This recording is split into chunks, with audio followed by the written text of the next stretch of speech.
Oke, sudah. Baik, Assalamualaikum warahmatullahi wabarakatuh. Selamat Waalaikumsalam warahmatullahi wabarakatuh.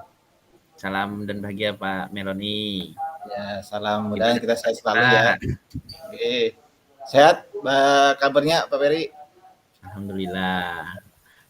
Eh, Perkenalkan Bapak, Ibu, para viewers, para viewers.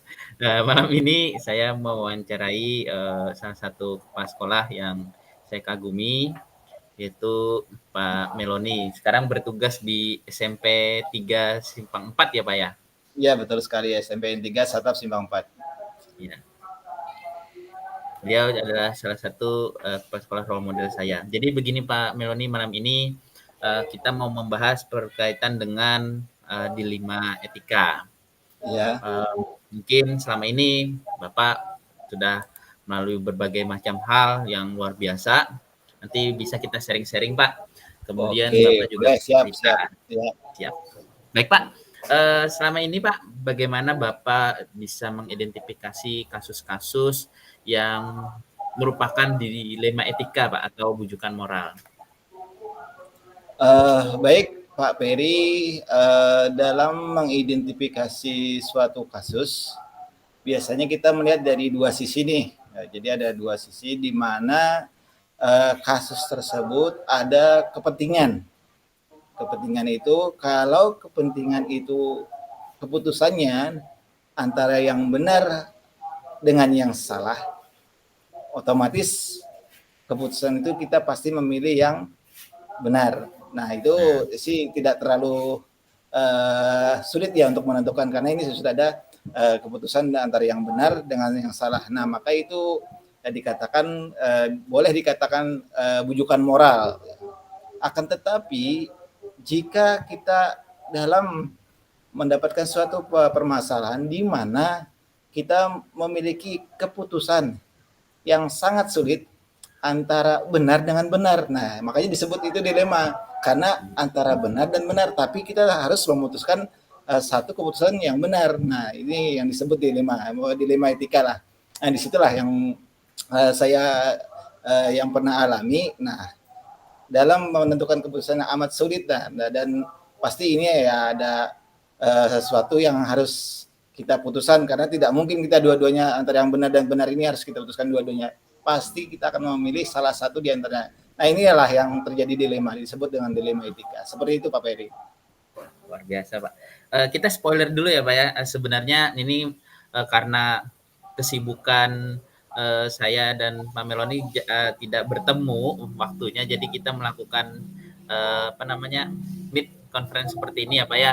Oke, Tapi siap. tidak Nggak berarti apa-apa. mengurangi apa namanya mengurangi apa keinginan saya untuk mewawancarai Bapak karena memang harus Bapak dan karena Bapak ini sangat menginspirasi saya gitu.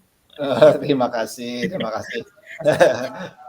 Baiklah, yang berikutnya Pak, selama ini bagaimana Bapak menjalankan pengambilan keputusan Pak di sekolah Bapak? Terutama nih kasus-kasus yang apa namanya di mana ada kepentingan yang sama-sama benar atau Iya, sama-sama mengandung nilai kebajikan. iya, iya. Baik, untuk mengambil suatu keputusan, tentu saja saya dalam suatu satuan unit kerja di tempat saya ditugaskan itu kan ada warga sekolah, di mana di dalam lingkungan sekolah itu ada wakasek, ada rekan-rekan guru. Nah, otomatis saya harus menimbang, mengambil atau minta lah, meminta solusi dari ya dari wakasek-wakasek, kemudian dewan dengan dewan-dewan guru, dan saya akan melihat ke permasalahan kasus yang dihadapi. Apakah permasalahan yang kasus yang dihadapi baik itu yang terjadi di lingkungan sekolah itu terhadap murid atau terhadap guru dengan guru. Nah, itu kita harus melihat ini apa bisa diselesaikan secara cepat dengan tanpa melalui forum musyawarah. Nah, kalau emang itu bisa, kita langsung ambil keputusan. Tapi kalau emang ini suatu kasus besar yang menyangkut nama baik sekolah, maka kita akan sesegera mungkin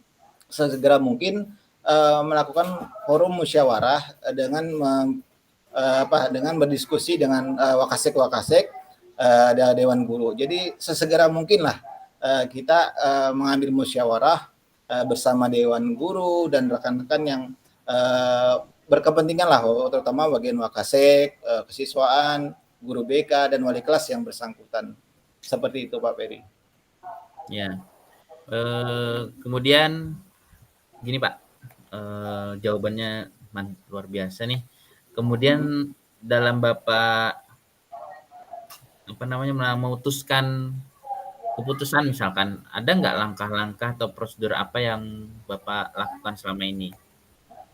Langkah-langkah prosedur yang saya ambil ketika mengambil suatu keputusan itu, saya berusaha melihat siapa sih yang mengalami permasalahan ini, kasus ini, siapa sih aktornya, pelakunya siapa sih orang-orangnya. Nah, kemudian setelah melihat ke siapa sih yang mengalami permasalahan atau yang aktor yang mendapatkan kasus ini, kemudian saya akan melihat lagi apa permasalahannya.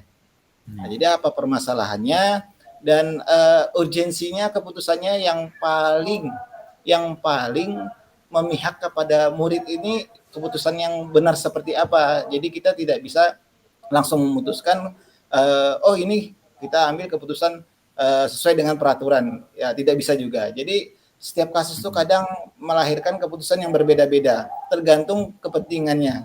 Apakah kepentingannya ini untuk murid? Nah, jadi dalam setiap mengambil keputusan, saya akan berusaha mempertimbangkan apakah ini keputusannya memang benar-benar untuk kepentingan siswa atau murid, seperti itu Pak Peri. Oh, luar biasa Pak. Mantap. Kemudian Pak, ada nggak hal-hal yang selama ini Bapak anggap efektif dalam pengambilan keputusan di kasus-kasus dilema etika, Pak?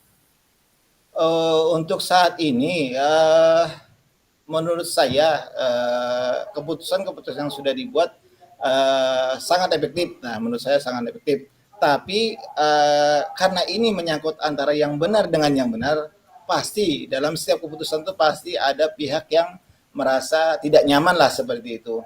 Karena ini menyangkut keputusan antara yang benar dan benar. Ketika kita meminta opsi dari misalkan dari Dewan Guru, si A misalkan si guru A memberikan opsi tentang hasil keputusannya bagusnya seperti ini. Si B memberikan opsi keputusan seperti ini. Nah, kita akan sulit nih antara si A karena yang A ini benar juga, yang B ini benar juga. Nah, efektifnya seperti apa sih? Jadi kita musyawarahkan dengan wakasek, dengan Dewan Guru-Guru. Kalau si A kita ambil keputusan ini, resikonya, dampaknya terhadap siswa gimana nih? Lebih kecil atau nanti akan berkelanjutan permasalahannya ini atau apa? Kalau kita ambil si opsi B, apakah efektif nggak keputusannya? Tentu kami meyakini untuk saat ini ya efektif lah. Kecuali nanti ada masih berlanjut lagi, nanti kita akan coba diskusi lagi bersama Dewan. Oh ternyata hasil keputusannya ini ada berdampak pada ini seperti ini. Nah itu nanti mungkin kita akan uji lagi, akan kita tinjau kembali lah, istilahnya tinjau kembali keputusan yang kita buat ini. Mudah-mudahan ini keputusan yang kita buat, kita musyawarahkan ini setidaknya minimalisir kekurangan-kekurangan yang ada, seperti itu Pak Peri. Wah, luar biasa nih Pak. Kalau tantangan gimana Pak? Ada nggak Pak dalam pengambilan keputusan biasanya itu Pak? Kalau tantangannya pasti ada. Besar suatu kasus atau permasalahan yang dihadapi itu pasti ada tantangannya. Ya tantangannya kadang kita kurang didukungnya dengan kesepakatan yang sudah kita buat. Misalkan ada kasus seorang murid nih, sudah kita sepakati, sudah kita tinjau, kita kaji, ternyata masih ada pihak-pihak tertentu yang mungkin di belakang masih kurang terima dengan keputusan itu, masih kurang mendukung, kurang menyupport dengan hasil keputusan kita, tuh pasti ada. Nah itu pasti ada Pak Peri. Seperti itu Pak Peri. Iya Pak. bisa jadi masukan saya juga, Pak. Jadi Ya, misalkan Pak, kalau Bapak itu juga apa namanya menemukan kasus seperti di 5 etika ya, Pak. ya, Bapak ada punya jadwal tertentu kah dalam apa namanya penyelesaian kasus? Apakah langsung diselesaikan di tempat atau ya, Bapak punya jadwal tertentu lah bentuk prosedur yang Bapak ya. jalankan? Begini, Pak. Untuk prosedur atau jadwal di tempat saya tidak ada Pak Peri. Karena gini, kami berpikir seperti ini Pak Peri. Kalau ada permasalahan, segera kita mungkin kita atasi, langsung kita cari solusinya. Karena kalau ini dijadwalkan lagi, ditunda-tunda lagi, oh besok kita rapat.